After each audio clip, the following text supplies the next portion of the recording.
Food technology അവിടെ കിട്ടാൻ, fashion technology അവിടെ കിട്ടാൻ ചെറിയ മിടുക്കൊന്നും പോരാ. ഡ്രോയിങ്ങിൽ അപാരമായ കഴിവ് വേണം, ഡിസൈനിങ്ങിൽ അപാരമായ കഴിവ് വേണം. ഓൾ ഇന്ത്യ എൻട്രൻസ് എക്സാമിനേഷനിൽ 183 റാങ്ക് നേടിയ ഒരു മിടുക്കൻ നമ്മുടെ മുമ്പിലിരിക്കുക. ശിവ കണ്ണൂർ ആഫ്റ്റർ കെയർ ഹോമിലെ മോനാണ് ശിവയ്ക്കും നമ്മുടെ വളരെ ഗംഭീരമായ പ്രചോദനാത്മകമായ അനുഭവങ്ങൾ ഷെയർ ചെയ്യാനുണ്ട്. നല്ലൊരു ഫുട്ബോൾ കളിക്കാരനാണ്, നല്ലൊരു ചിത്രകാരനാണ്. തീർച്ചയായിട്ടും അർഹതപ്പെട്ട സ്ഥാപനത്തിൽ തന്നെയാണ് ഇപ്പോൾ ശിവ പഠിച്ചു വരുന്നത്.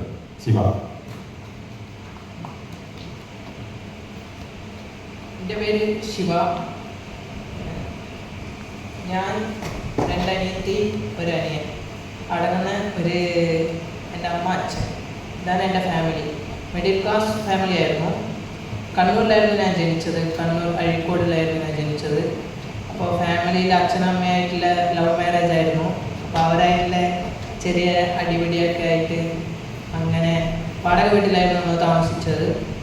പിന്നെ അച്ഛൻ എന്ന് പറയുന്നത് തമിഴ്നാട്ടിൽ ഒരു ടച്ച് ഉണ്ടായിരുന്നു. അപ്പോൾ ലവ് മാരേജ് അല്ലേ, അപ്പം അങ്ങനെ അച്ഛൻ എന്ത് ചെയ്ത് തമിഴ്നാട്ടിലേക്ക് പോയി. അവിടെയായിരുന്നു കുറച്ച് ദിവസം താമസിച്ചത്. പക്ഷെ കേരളത്തിലായിരുന്ന സമയത്ത് അംഗനവാടി അതൊക്കെ പഠിച്ച്, പിന്നെ പെട്ടെന്ന് ലാംഗ്വേജ് മാറുന്ന സമയത്ത് എനിക്ക് ഭയങ്കര കഷ്ടപ്പാടുണ്ടായിരുന്നു. പക്ഷെ അവിടുത്തെ അന്തരീക്ഷമൊക്കെ വെച്ച് നോക്കുന്ന സമയത്ത് ഞാൻ പഠിച്ചു.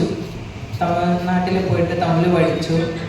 പിന്നെ അവിടെ നിന്നാണ് അച്ഛനമ്മയായിട്ട് പിന്നെയും പ്രശ്നത്തിലാവുന്നു. അങ്ങനെ ഒരു ദിവസം ഇവർക്ക് 2 പേർക്കും, അതായത് 5 മക്കളല്ലേ, അപ്പോൾ അവർക്ക് അങ്ങനെ നോക്കാൻ പറ്റാത്ത കാരണം നമ്മളെ അമ്മ തമിഴ്നാട് ഒരു പ്രൈവറ്റ് ഹോസ്റ്റലിൽ കൊണ്ടാക്കി. അതിന് ഞാൻ, എൻ്റെ ഏട്ടൻ, അനിയൻ, അനിയത്തി, ഒരു ചെറിയ അനിയത്തിയുണ്ട്. അവർ പാൽ കുടിക്കുന്ന ടൈമായിരുന്നു. അപ്പോൾ അത് അമ്മ നോക്കുന്നുണ്ടായിരുന്നു. അപ്പോൾ ഒരു ദിവസം പെട്ടെന്ന് ഞാൻ ഒരു 2ാം ക്ലാസ് പഠിക്കുന്ന സമയത്ത് ഇങ്ങനെ പറഞ്ഞ് അച്ഛന് വയ്യ, അപ്പോൾ അച്ഛനെ കാണാൻ വേണ്ടി നിങ്ങൾ പോകണം, പോയി കണ്ടിട്ട് വന്നേക്കണം എന്നൊക്കെ പറഞ്ഞു. അപ്പോൾ ഹോസ്റ്റലിലെ ആൾക്കാർ സമ്മതിച്ചില്ല, തമിഴ്നാട്ടിലത്തെ ആൾക്കാർ, അവിടുത്തെ നോക്കുന്ന ആൾക്കാർ. പക്ഷേ ഏട്ടന് മനസ്സിലായി എന്തൊക്കെയോ സംഭവിച്ചു നിന്ന്. അപ്പോൾ നേരെ ഹോസ്പിറ്റലിൽ ചെന്നപ്പോൾ കുറച്ചെത്തിയപ്പോഴത്തേനും ഏട്ടൻ പറഞ്ഞ് ഒന്നും നോക്കണ്ട, പോയി എന്ന് പറഞ്ഞു. അപ്പോൾ എനിക്ക് മനസ്സിലായില്ല, കാര്യം എന്താണെന്ന് മനസ്സിലായില്ല. നേരെ വാൻ വിട്ട് ഇറങ്ങി നോക്കുന്ന സമയത്ത് അച്ഛൻ മരിക്കുന്നതാണ്. പക്ഷെ എനിക്ക് അച്ഛൻ മരിച്ചതെന്നല്ല, എനിക്ക് ഭയങ്കര സങ്കടമായത്. ഞാൻ പ്രത്യേകിച്ച് എൻ്റെ ഏട്ടൻ അച്ഛനെ ഭയങ്കര ഇഷ്ടമായിരുന്നു, എനിക്ക് എൻ്റെ അമ്മേനായിരുന്നു ഭയങ്കര ഇഷ്ടം. അപ്പോൾ എൻ്റെ സങ്കടം എന്ന് പറയുന്നത് അമ്മയ്ക്ക് എന്തെങ്കിലും പറ്റിയോ എന്നുള്ളൊരു സങ്കടമായിരുന്നു. പക്ഷേ അമ്മയ്ക്കല്ലായിരുന്നു, അച്ഛനായിരുന്നു പറ്റിയത്. പക്ഷേ അമ്മ ആ സമയത്ത് വേറാളായിട്ട് ഇഷ്ടം വന്നു, അങ്ങനെ പോയി. അപ്പോൾ ഏറ്റവും വലിയ സങ്കടം എൻ്റെ ചെറിയ അനിയത്തി, അപ്പോൾ പാൽ കുടിക്കുന്ന ആ ടൈമായിരുന്നു. അപ്പോൾ അവളങ്ങനെ ഒറ്റയ്ക്കാക്കിയിട്ട് 2 പേര് പോയപ്പോൾ എങ്ങനെ ഒരു വഴിയില്ലായിരുന്നു, എങ്ങോട്ട് പോകണം, എന്ത് ചെയ്യണം. നമ്മളവിടെ പോയിട്ട് വാടക വീട്ടിലല്ലേ, ഓള വീട്ടിലായിരുന്നു താമസിച്ചത്.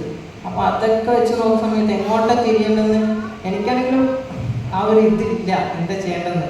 ഏട്ടനാണെങ്കിലും ഒരു 5ാം ക്ലാസ്സിലത്തെ പ്രായമേ ഉള്ളൂ, ബാക്കി 2 പേരെയും ആലോചിക്കണ്ട. അപ്പോൾ എന്താ ചെയ്യേണ്ടതെന്ന് അറിയാതെ നമ്മളെന്ത് ചെയ്ത് തിരിച്ച് ആ ഹോസ്റ്റലിലേക്ക് തന്നെ പോയി. അവിടെ പറയണ്ട, അവിടെ അടി, കുറേ പണിയെടുപ്പിക്കും, ഫുഡ് മര്യാദയ്ക്കൊന്നും കിട്ടൂല. അപ്പോൾ എൻ്റെ അനിയന് ഒരു ദിവസം പണി വന്ന് അവൻ്റെ കൂടെ ഉണ്ടായ ഒരു ചങ്ങായി ഉണ്ടായിരുന്നു, അവൻ മരിച്ചു. അപ്പോൾ അങ്ങനെ എന്ത് ചെയ്ത് അച്ചാച്ചൻ ഇത് അറിഞ്ഞിട്ട് നമ്മളെ കൊണ്ടുവന്ന് എവിടേക്ക്, കണ്ണൂരിലേക്ക് കൊണ്ടുവന്നു. അച്ചാച്ചന് ഹാർട്ട് പ്രോബ്ലം ഉണ്ടായിരുന്നു.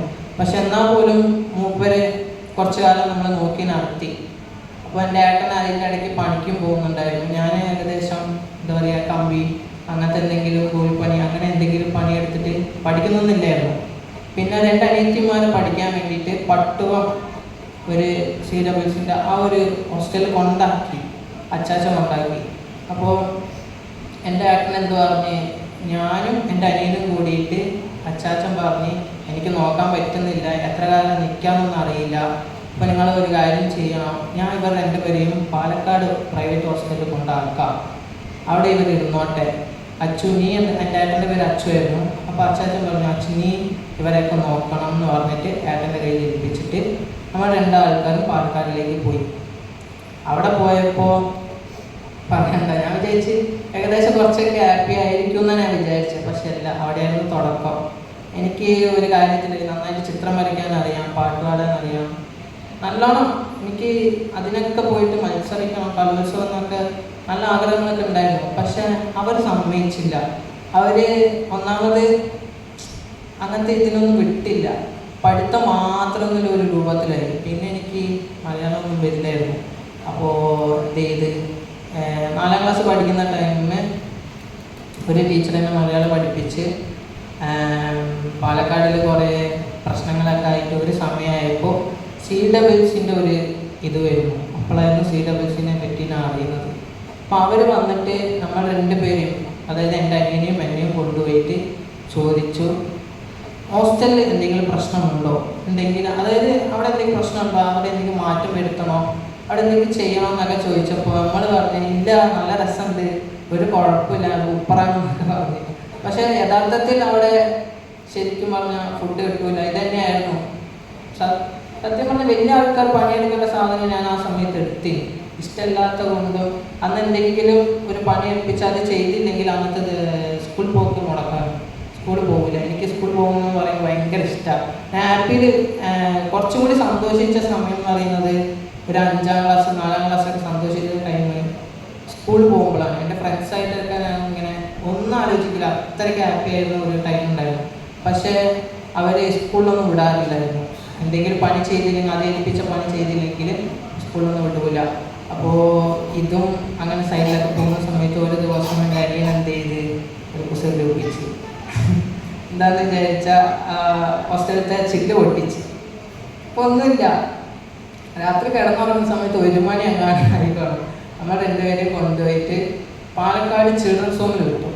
പാലക്കാട് ചിൽഡ്രൻസ് ഹോമിൽ അപ്പോൾ കുഴപ്പമില്ല, അത് വെച്ച് അതായത് ആ ഹോസ്റ്റലിൽ വെച്ച് ഞാൻ നോക്കുന്ന സമയത്ത് ഇത് കുഴപ്പമില്ല, ഫുഡ് കിട്ടുന്നുണ്ട്, ഒരു ഏകദേശം ടൈം ടേബിൾ പോലെ പോകുന്നുണ്ട്, ഫുഡ് കിട്ടുന്നുണ്ടല്ലോ, മതി, വേറെ എന്ത്. അപ്പോൾ അങ്ങനെയൊക്കെ ആയപ്പോൾ സാറില്ല കുറച്ച് ഇവിടെ തന്നെ നിൽക്കാം. പക്ഷേ എനിക്ക് എൻ്റെ മനസ്സ് അപ്പോഴുള്ളത് പാലക്കാട് സ്കൂളായിരുന്നു. ആ സ്കൂളിൽ തന്നെ പഠിക്കണം എന്നുള്ള ഒരു ആഗ്രഹം ഉണ്ടായിരുന്നു. പക്ഷെ പറ്റിയില്ല. അന്നൊരു റൂൾസ് ഉണ്ടായിരുന്നു, എന്തോ അവരവർ ജനിച്ച സ്ഥലത്ത് പോയിട്ട് കുട്ടികളെ കൊണ്ടാക്കണം, അവരവിടെയാണ് പഠിക്കേണ്ടതെന്ന് പറഞ്ഞു. അപ്പോൾ ഞാൻ ജനിച്ചത് കണ്ണൂർ അഴീക്കോടല്ലേ, അപ്പോൾ ചിൽഡ്രൻസ് ഹോം കണ്ണൂരിലാണുള്ളത്. അപ്പോൾ എൻ്റെ അനിയനെയും എന്നെയും കൊണ്ടുപോയി കണ്ണൂർ ചിൽഡ്രൻസ് ഹോമിലേക്ക് ഇടുന്നു. ഞാൻ വിചാരിച്ച് പിന്നെയോ ഈശ്വര ഞാൻ പിന്നെയും പെട്ടല്ലോ എന്നൊക്കെ വിചാരിച്ച്. കുട്ടികളൊക്കെ നോക്കുന്ന സമയത്ത് ഭയങ്കര ഒരു അടിപിടിൻ്റെ ആ ഒരു രൂപത്തിലായിരുന്നു. എന്ത് പറഞ്ഞാലും അടി, എന്ത് പറഞ്ഞാലും അങ്ങനത്തെ ഒരു ടച്ചിൻ്റെ ഒരു രൂപത്തിലായിരുന്നു. പക്ഷെ എന്നാൽ പോലും അവിടുത്തെ സ്റ്റാഫുകൾ ഒന്നും പറയണ്ട. ഞാൻ വിചാരിച്ചത് സ്റ്റാഫുകളുടെ കയ്യിൽ നിന്നായിരിക്കും അടി കൊള്ളുക അങ്ങനെ വിചാരിച്ച. പക്ഷെ അല്ല, ഞാൻ കൊണ്ടത് ഏറ്റവും കൂടുതൽ അടി കൊണ്ടത് സീനിയേഴ്സിൻ്റെ കയ്യിലായിരുന്നു, പിന്നെ കുട്ടികളുടെ കയ്യിലായിരുന്നു. പക്ഷെ അത് എനിക്കറിയില്ലായിരുന്നു, ഞാൻ പേടിച്ചിട്ടായിരുന്നു അവരെ കുറിച്ച് ഒന്നും പറയാതിരുന്നത്. പറഞ്ഞിരുന്നെങ്കിൽ അവർക്ക് ശിക്ഷ കിട്ടിയായിരുന്നേ. പക്ഷെ ഒരു ടൈം ആയപ്പോൾ 18 വയസ്സുള്ളവർ മാത്രം ഇവിടെയാണ്, പിന്നെ ആഫ്റ്റർ കെയറിലേക്ക് മാറണം എന്നുള്ള ഒരു രൂപത്തിൽ വന്നപ്പോൾ പിന്നെ ഹാപ്പിയായി. പിന്നെ ഭരണം മൊത്തം ചെറിയ കുട്ടികൾ, സീനിയർ, അങ്ങനെ അല്ലാതെ എല്ലാവരും ഒരുമിച്ച് അങ്ങനെ ഒരു രൂപത്തിലായി. പിന്നെ അവിടെ വെച്ചിട്ടാണ് ഞാൻ ഒരു 9ാം ക്ലാസ് കൊറോണയൊക്കെ വന്നു. 9ാം ക്ലാസ്സിലൊന്നും പഠിച്ചില്ല. 10ാം ക്ലാസ് തീരെ അറിയില്ല, എനിക്ക് എഴുതാനും വായിക്കാനൊന്നും അത്രയൊന്നും അറിഞ്ഞുകൂടാ. പക്ഷെ എന്നാലും ഞാൻ പഠിക്കും, എനിക്ക് അറിയുന്ന വെച്ചിട്ട് ഞാൻ എന്തെങ്കിലും ചെയ്യും. അപ്പോൾ എൻ്റെ അനിയന് തീരെ പഠിക്കില്ല, അത് ഞാൻ സൈഡിൽ അങ്ങനെ പോകും. പക്ഷെ ഇപ്പോൾ ആള് ഭയങ്കര ആട്ടാ, അപ്പോൾ ആള് മൊത്തത്തിൽ മാറി. പിന്നെ 10ാം ക്ലാസ്സിൽ ഞാൻ വിചാരിച്ച് പൊട്ടുന്ന സ്ക്രൈബ് വെക്കേണ്ടി വരുമെന്നുള്ള ഒരു രൂപത്തിലായിരുന്നു. പക്ഷെ അല്ല, അതിന് മുമ്പ് ഹോസ്റ്റലിൽ നിന്ന് എന്നെ മാറ്റുമെന്നൊക്കെ ഒരു ഇത് വന്നപ്പോൾ മൂപ്പര് വന്ന് ഒരാൾ വരുന്നുണ്ട്, ശ്രീലേഷേട്ടൻ എന്ന് പറയുന്നത്. മൂപ്പര് ഇതേപോലെ തന്നെ ചെറുപ്പം മുതൽ ചിൽഡ്രൻസ് ഹോമിൽ പഠിച്ച് കാറ്റഗറായിട്ട് വന്ന ഒരാളായിരുന്നു ശ്രീലേഷേട്ടൻ. അപ്പോൾ മൂപ്പര് എന്ത് ചെയ്ത് എന്നെ എടുത്ത് എല്ലാ ദിവസവും ഒരു ചിത്രം തരും, അത് നീ വരയ്ക്കണം, വരച്ചിട്ട് എന്ത് ചെയ്യണം, ഫ്രെയിം ചെയ്ത് ഓരോ സ്ഥലത്ത് തൂക്കിയിടണം എന്ന് പറഞ്ഞു. എനിക്ക് വരയ്ക്കുന്നത് ഇങ്ങനെ പറഞ്ഞതിൽ ഒരു മടുപ്പായി. എന്നാലും ഞാൻ വരയ്ക്കും. വരച്ച് ഈ പ്ലാൻ എനിക്ക് മനസ്സിലായില്ലായിരുന്നു. പക്ഷെ വരച്ച് കുറച്ച് അങ്ങോട്ടേക്ക് എത്തിയപ്പോൾ കുറേ ആൾക്കാരൊക്കെ വരാൻ തുടങ്ങി, സ്പോൺസേഴ്സ് വരാൻ തുടങ്ങി, കുട്ടികൾക്ക് കുറച്ചും കൂടി കളർ എനിക്ക് പെയിൻറ്റിങ് ഒക്കെ തരാൻ തുടങ്ങി. അപ്പോൾ ഞാൻ ഭിത്തിയിലൊക്കെ വരയ്ക്കാൻ തുടങ്ങിയപ്പോൾ പിന്നെ ഒരു ദിവസം ഫെസ്റ്റ് ഓഫ് ഹാപ്പിനെസ് എന്ന് പറയുന്ന 2018 ഒരു ഇതുണ്ടായിരുന്നു. അതിനെന്ത് ചെയ്ത് എന്നോട് പറഞ്ഞു പിണറായിൻ്റെ ചിത്രങ്ങൾ വരയ്ക്കാനാണ്, പിണറായിൻ്റെ മുഖം വരയ്ക്കണമെന്ന് പറഞ്ഞു.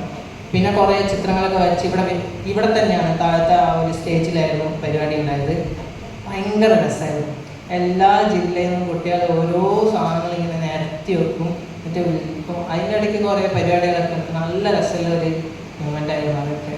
പിന്നെ അന്നാണ് ഞാൻ ശരിക്കും ചിത്രം വരച്ച് എവിടെയെങ്കിൽ എത്താന്നുള്ള ഒരു രൂപത്തിലായിരുന്നു. പക്ഷെ പാട്ട് പാടും, ഡാൻസ് കളിക്കും, ഇതൊക്കെ എവിടെ നിന്ന് ഞാൻ പഠിക്കുന്നു? ചെറുപ്പം സോങ് പഠിക്കുന്നു. അതുവരെ എനിക്ക് എൻ്റെ ഉള്ളിലുണ്ട്, പക്ഷെ അതെങ്ങനെ ചെയ്യേണ്ടതെന്ന് എനിക്കറിയില്ല. സപ്പോർട്ടില്ലായിരുന്നു. പക്ഷെ സപ്പോർട്ട് എവിടെ നിന്ന് കിട്ടി? ചെറുപ്പം സോങ്ങിൽ ഞാൻ നിന്ന സമയത്തായിരുന്നു കിട്ടിയത്. പിന്നെ പിണറായി, ഞാൻ ഇങ്ങനെയാണ് ചിത്രം വരച്ചിരിക്കുന്ന സമയത്ത് പിണറായിൻ്റെ മുമ്പിൽ പോയിട്ട് കൊടുക്കാന്നൊക്കെ പറയുമ്പോൾ ഭയങ്കര ഒരു ഇത്. അപ്പോൾ ഞാൻ പോയിട്ട് പിണറായിൻ്റെ മുമ്പിൽ പോയിട്ട് പിക്ചർ കൊടുക്കുന്നു, ഫോട്ടോ കാണുന്നു, ഇതൊക്കെ കുറച്ചും കൂടി ഒരു ആവേശം. ഇത് വിട്ടാൽ പോലെ കുറച്ചുകൂടി മുകളിൽ പിടിക്കണമെന്ന് പറഞ്ഞിട്ട് അപ്പോൾ അങ്ങനെ വരച്ച് ചിലക്കൻ ആ ടൈം എന്ന് പറയുന്നത് ചിൽഡ്രൻസും അത്രയും പോരാ, അവരിങ്ങനെയാണ്, അതായത് അവരുടെ ബാക്കപ്പ് സ്റ്റോറി മൊത്തം ക്രിമിനലിൻ്റെ മൈൻഡ് സെറ്റാണ്. ഇതൊക്കെയായിരുന്നു ഞാൻ പഠിച്ച ക്ലാസ്സിൽ നടന്നുകൊണ്ടിരുന്നത്. അപ്പോൾ അത് മാറ്റണം, അതിങ്ങനെ പോയാൽ ശരിയാവില്ല എന്നുള്ളൊരു രൂപത്തിലായപ്പോൾ ഞാൻ എന്ത് ചെയ്ത്, ഞാൻ എൻ്റെ കയ്യിൽ നിന്നുള്ള കുറച്ച് കാര്യങ്ങളൊക്കെ എടുത്തിടാൻ തുടങ്ങി. സ്കൂളിൽ വരുന്ന കലോത്സവത്തിൽ മൊത്തം ഞാൻ പേര് കൊടുക്കാൻ തുടങ്ങി. നാടൻ പാട്ട്, കവിത, ചിത്രരചന, നാടോടി നൃത്തം, ഇങ്ങനെ എനിക്ക് കിട്ടുന്ന എല്ലാ സാധനത്തിലും ഞാൻ പേര് കൊടുക്കും, പങ്കെടുക്കും. മൊത്തത്തിൽ ഞാൻ ഫസ്റ്റ്, സെക്കൻഡ്, തേർഡ് ഇതിൽ മൊത്തത്തിൽ എൻ്റെ പേരുണ്ടാവും. അപ്പോൾ അങ്ങനെയൊക്കെ ആയപ്പോൾ എവിടെ നിന്ന് വരുന്ന ചിൽഡ്രൻസ്. അപ്പോൾ അങ്ങനെ കുറച്ചും കൂടി ഒരു ബന്ധമാക്കി എടുക്കാൻ മതി. അപ്പോഴാണ് 10ാം ക്ലാസ് കഴിഞ്ഞ് ഇറങ്ങുന്ന സമയത്ത് 18 വയസ്സായി. പോകാൻ എനിക്ക് മാറണമെന്നൊക്കെ പറഞ്ഞ് എനിക്ക് പറ്റില്ല, അവിടുന്ന് പോകാൻ എനിക്ക് മനസ്സ് തോന്നില്ല. അപ്പോൾ എന്ത് ചെയ്ത് ഒരു സ്റ്റാഫ് വന്ന് പറഞ്ഞു, സൂപ്രണ്ട് പറഞ്ഞു, കുഴപ്പമില്ല, 10ാം ക്ലാസ് കഴിഞ്ഞിട്ട് ഇനി നല്ല മാർക്ക് മേടിച്ചാൽ നിനക്ക് നല്ലൊരു കോളേജിൽ അഡ്മിഷൻ വാങ്ങിത്തരാം. എൻ്റെ മുമ്പിലിരിക്കുന്നുണ്ട്, അഷ്റഫ് സാർ ഇരിക്കുന്നുണ്ട്. മൂപ്പരായിരുന്നു പറഞ്ഞത്. മൂപ്പരാണ് ഈ ഒരു സജഷൻ എടുത്ത് വെക്കുന്നത്. എന്ത്, ഇസ്ലാം JDT എന്ന് പറയുന്ന ഒരു സ്കൂളുണ്ട്, അവിടെ നിനക്ക് നല്ല സപ്പോർട്ട് കിട്ടും. +1 +2 നിനക്ക് ഇഷ്ടമല്ലാതെ പഠിച്ചോ, നല്ല സപ്പോർട്ട് കിട്ടും. പക്ഷെ 10ാം ക്ലാസ് നല്ല മാർക്ക് മേടിക്കണം. അങ്ങനെ പറഞ്ഞപ്പോൾ ഞാൻ എന്ത് ചെയ്ത്, ശരിയായിക്കോട്ടെ. പക്ഷെ ഞാൻ സത്യം പറഞ്ഞാൽ പഠിച്ചിട്ടൊന്നുമില്ല കേട്ടോ. അവസാനത്തെ ഒരു 2-3 ആഴ്ച കൊണ്ടിട്ട് കുത്തിയിരുന്ന് പഠിച്ചിട്ട് 8+ 2 Aയും വാങ്ങി. പിന്നെ അഡ്മിഷൻ്റെ അലോട്ട്മെൻറ്റ് സമയത്ത് നീ JDT കൊടുത്തോ? വേണ്ട, ഞാൻ കൊടുക്കാം, ബാക്കി നീ നോക്കിക്കൊണ്ടെന്നൊക്കെ പറഞ്ഞപ്പോൾ മൂപ്പരന്നെ, ഞാൻ ഒന്നും ചെയ്തില്ല. ഞാൻ ഇങ്ങനെ സൈഡിലിരിക്കും, ഇവരെന്തൊക്കെയോ ചെയ്യുന്നുണ്ട്, എനിക്കൊന്നും മനസ്സിലാവുന്നില്ല എന്താ ചെയ്യുന്നത്. പക്ഷേ 18 വയസ്സ് കഴിഞ്ഞ് നിൽക്കാൻ സ്ഥലമില്ലാത്ത സമയത്ത് അപ്പോഴായിരുന്നു എനിക്ക് മനസ്സിലാവുന്നത് ആഫ്റ്റർ കെയർ ഹോമിൽ നിൽക്കാം 21 വയസ്സ് വരെ. പിന്നെ ഹാപ്പിയായി. പിന്നെ ആഫ്റ്റർ കെയർ ഹോമിലേക്ക് മാറുന്നു. അവിടെ നിന്ന് സൂപ്രണ്ട് സാറെ നമ്മളെ ഹെൽപ്പ് ചെയ്യുന്നു. അവിടെ നിന്ന് അവരുടെ സഹായവും സാറിൻ്റെ സഹായത്തോടുകൂടി ഞാൻ JDTയിലേക്ക് ഇസ്ലാമിലേക്ക് പോകുന്നു. അവിടെ ചെന്നപ്പോൾ ഭയങ്കര ഒരു ഫസ്റ്റ് ഒരാഴ്ച മൊത്തം ഡൗണായിരുന്നു. കാരണം എനിക്ക് ഞാൻ കുറച്ചും കൂടി ബെറ്റർ ആയത് ഇവിടെ നിന്നായിരുന്നു, കണ്ണൂരായിരുന്നു. അപ്പോൾ അവിടെ നിന്ന് അങ്ങോട്ടേക്ക് മാറിയപ്പോൾ എനിക്ക് മൊത്തത്തിൽ ചേഞ്ച് വന്നു, ഭയങ്കര ഡൗണായി. അപ്പോൾ ഇടയ്ക്കൊക്കെ സൂപ്രണ്ട് സാറൊക്കെ വന്ന് കാണും, ഇങ്ങനെ പോരാ, കുറച്ചും കൂടി ആവണം. അപ്പോൾ അവിടെ നിന്നാണ് എനിക്കൊരു മിസ്സിനെ കിട്ടി, മിനി മിസ് എന്ന പേര് JDT. എൻ്റെ ബയോളജി സയൻസ് ആയിരുന്നു ഞാൻ എടുത്തത്. ഇംഗ്ലീഷ് തീരെ അറിയില്ല കേട്ടോ, ഇംഗ്ലീഷ് തീരെ അറിയില്ല. അപ്പോൾ ഞാൻ മിസ്സോട് പറഞ്ഞു, മിസ് എനിക്ക് ഇംഗ്ലീഷ് തീരെ അറിയില്ല, പിന്നെ എങ്ങനെ ഞാൻ ബയോളജി സയൻസ് എടുത്തിട്ട് എങ്ങനെ ഞാൻ പഠിച്ചിട്ട് നല്ല രീതിയിൽ പാസ്സാവാൻ, അങ്ങനെയൊന്ന് ആലോചിച്ചു എന്നൊക്കെ. അതൊന്നും ഞാൻ ആലോചിക്കണ്ട, മര്യാദയ്ക്ക് പഠിച്ചാൽ മാത്രം മതി എന്നൊക്കെ. പിന്നെ എല്ലാ കാര്യത്തിലും എൻ്റെ അടുത്ത് ഭയങ്കര സപ്പോർട്ടായിരുന്നു. മിനി മിസ് എന്ന് പറയുന്നത് ഭയങ്കര സപ്പോർട്ട്. അതായത് ഒരു അമ്മ ഇരുന്നിട്ട് കൂടെ ഇരുന്ന് പറഞ്ഞു തരൂലേ, ഇതല്ല ശിവ ചെയ്യുന്നത്, അതായിരുന്നു, ഇങ്ങനെയല്ല ദേഷ്യം പിടിക്കുന്നത്, അങ്ങനെ ഈ എല്ലാത്തിനും കയറി എന്തിനിങ്ങനെ, അങ്ങനെയൊക്കെ പറഞ്ഞ് മാറ്റി അവസാനം +2 റിസൾട്ട് വന്നപ്പോൾ, +1 റിസൾട്ട് വന്നപ്പോൾ തന്നെ കുഴപ്പമില്ല, +2 റിസൾട്ട് വന്നപ്പോൾ ഭയങ്കര ഹാപ്പിയായി. ഒരു 88% മാർക്ക് ഉണ്ടായിരുന്നു പക്ഷേ +2 കഴിഞ്ഞിട്ട് എന്തെടുക്കണം എന്നുള്ളൊരു കൺഫ്യൂഷനായിപ്പോയി. കാരണം ഒരു വർഷം കളയാനുള്ള ഒരു ടൈമില്ല എനിക്ക്. എൻ്റെ താഴെ 2 അനിയത്തിമാരുണ്ട്, ഒരു അനിയനുണ്ട്. അപ്പോൾ എനിക്ക് ഒരു വർഷം കളഞ്ഞിട്ടുള്ള പഠിത്തം വേണ്ട എന്നുള്ള ഒരു രൂപത്തിലാണപ്പോൾ +2ൻ്റെ കൂടെ തന്നെ ഞാൻ എന്ത് എഴുതി, നീറ്റ്, നാറ്റ, UCED, NID, നിഫ്റ്റ്, അങ്ങനെ കുറേ എക്സാം എഴുതി അവസാനം ഞാൻ വിചാരിച്ച് കിട്ടൂല, വേറെ ഒരു ഓപ്ഷൻ ഇല്ലാത്തപ്പോൾ അപ്പോട്ടൊക്കെ വീട്ടിൽ ഇങ്ങനെ ഇരിക്കുന്ന സമയത്ത് ഒരു റിസൾട്ട് വരുന്നു. നിഫ്റ്റിന് എനിക്ക് ഫസ്റ്റ് റൗണ്ട് സെലക്ട് ആയിരുന്നു. അതും കൂടി കിട്ടിയപ്പോൾ ഇപ്പോൾ കയറാനുള്ള ഒരു സ്ഥലമായല്ലോ. പിന്നെയാണ് ഒരു അടങ്ങാതെ വരുന്നത്. എവിടെയാണെന്ന് വിചാരിച്ചാൽ ഫീസിൻ്റെ സമയത്ത് 2 ലക്ഷമായിരുന്നു അടയ്ക്കേണ്ടത്. ഞാൻ ആരോട് എന്ത് ചോദിച്ചിട്ട് ഏട്ടനോട് പറഞ്ഞു. ഏട്ടൻ കുറേ നോക്കി, കിട്ടിയിട്ടില്ല. ലാസ്റ്റ് അവസാനം ഞാൻ എന്ത് ചെയ്തു, ഞാൻ പഠിച്ച ചിൽഡ്രൻസ് ഹോമിലും ആഫ്റ്റർ കെയർ ഹോമിലും ഞാൻ പോയി പറഞ്ഞു ഇങ്ങനെ ഒരു സാഹചര്യം വരുന്നുണ്ട്, 2 ലക്ഷം ആവശ്യമുണ്ട് എന്നൊക്കെ പറഞ്ഞു. ചുമ്മാ പറഞ്ഞതാണ്. പക്ഷെ ഇവരെന്ത് ചെയ്ത് നേരെ ഡയറക്ടറിന് എന്തൊക്കെയോ ചെയ്ത് ഒരു കത്തൊക്കെ എഴുതിയിട്ട് ഞാൻ വിചാരിച്ചു എനിക്ക് കിട്ടില്ല, ഞാൻ സാധാ ആർക്കിടെക്ചറിങ് പഠിക്കേണ്ടി പോളിടെക്നിക്ക് പഠിക്കേണ്ടി വരും എന്ന് വിചാരിച്ചിട്ട് എൻ്റെ ആഗ്രഹം ഫാഷൻ ഡിസൈനിങ്ങാണ്. പക്ഷെ അത് വിട്ടിട്ടുള്ള കാര്യം എനിക്ക് സമ്മതിക്കാൻ പറ്റുന്നില്ല. അപ്പോൾ ഇങ്ങനെ സങ്കടത്തിലിരിക്കുന്ന സമയത്ത് അസോദ് സാറും മൂപ്പരൊക്കെ ഇരുന്ന് വിളിച്ച് പറയുന്നുണ്ട്, നിനക്ക് പൈസ ആക്കിനുട്ടോ, ഒരു 3 മണിക്കൂർ കൊണ്ടിട്ട് ആ ഒരു ഡയറക്ടർക്ക് ഇടയിലിട്ട് 2 ലക്ഷം ഇതാക്കി തന്നെ പാസ്സാക്കി. അപ്പോൾ അങ്ങനെ ഫാഷൻ ഡിസൈനിങ് കിട്ടി. അവിടെ പോയിട്ട് എൻ്റെ കൂടെ ഒരു വാച്ച്മാൻ നിസാം സാറായിരുന്നു വന്നത്. അവിടെ പോയിട്ട് അഡ്മിഷനൊക്കെ കിട്ടി. അവിടെ നിന്ന് എനിക്ക് നല്ല രീതിയിൽ ഇപ്പോഴും എനിക്ക് പെർഫോമൻസ് ചെയ്യാൻ പറ്റുന്നുണ്ട്. ഈ ഫസ്റ്റ് സെമ്മിൽ എനിക്ക് 18.5 മാർക്ക് കിട്ടിയിട്ടുണ്ട്. സെക്കൻഡ് സെം തുടങ്ങിയിട്ടുണ്ട്. ഇതാണ് ഇപ്പോൾ ഇങ്ങനെയാണ് പോകുന്നത്. പക്ഷെ എൻ്റെ ഒരു ആഗ്രഹം എന്ന് പറയുന്നത്, എന്നെ ഇത്രയും സഹായിച്ച ഇവരെ പോലെ തന്നെ ഞാൻ നിന്നില്ലേ ചെറുപ്പത്തിൽ, അങ്ങനെ നിൽക്കുന്ന എത്രയോ കുട്ടികളുണ്ട്. അവരെയൊക്കെ രക്ഷപ്പെടുത്തി എന്നെപ്പോലെ തന്നെ കുറച്ചൊന്ന് നിവർന്ന് നിൽക്കുക.